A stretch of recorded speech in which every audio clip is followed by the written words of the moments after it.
I'd always wanted to do a record like this. Maybe it's time to do something solo, and I'd had this whole folk project in the back of my mind for ages. So the day finally came, I was like, oh well, I think I'll do it. And so I started writing this record, and now we're right near the end of the product finally. Just music that told a story, and that's a lot of what I've tried to capture in this. I guess one of the biggest influences was spending a few years out there touring around Australia, sleeping on people's floorboards, and then the homesickness, the loneliness, the breakup, trying to find a way to capture that and put it in a song that anyone could relate to in any part of their life.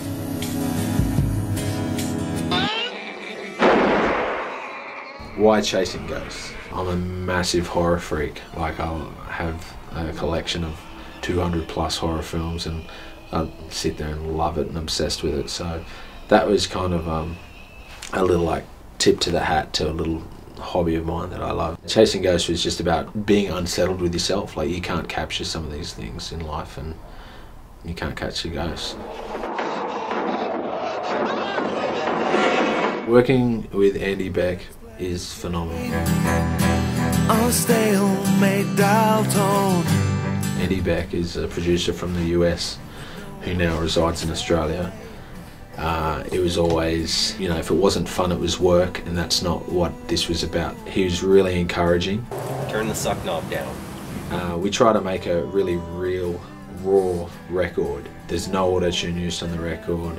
It wasn't full of effects. We didn't use Pro Tools. We used the old analog tape process, and you know, it was one take. So if I stuffed something up, it either stayed on the record or I had to do the whole thing all again.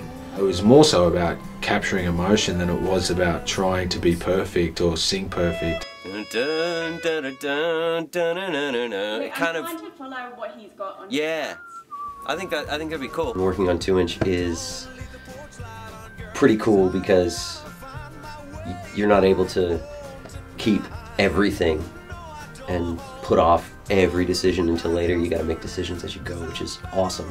I get to actually listen to music rather than, you know, make music with your ears, not your eyes. Well, I mean, you know, there's the whole like co-producing thing. It just covered it just enough to make it, and fair enough. I mean, they're your songs. It's your music. Goes to that. No, it goes. The second half. It's not. So you're still happy to put your name on the record? I am. I am. Cool. I mean, I don't. It hasn't come out sounding exactly how I would have thought that it was going to. But I don't think it's come out sounding exactly how you thought it was going to either. It's kind of somewhere in the middle, which is probably a better result.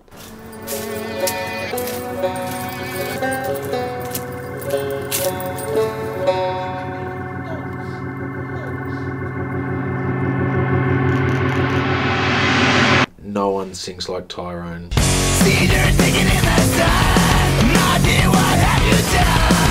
A pine box tribute to a bag of bones. When I first started playing my first shows as Chasing Ghosts, I played a show with Mourning again. In my head that it'd be great to sing with a friend again, and like, if the whole process of writing this album has been about having fun, like, how better else to do it than with a mate?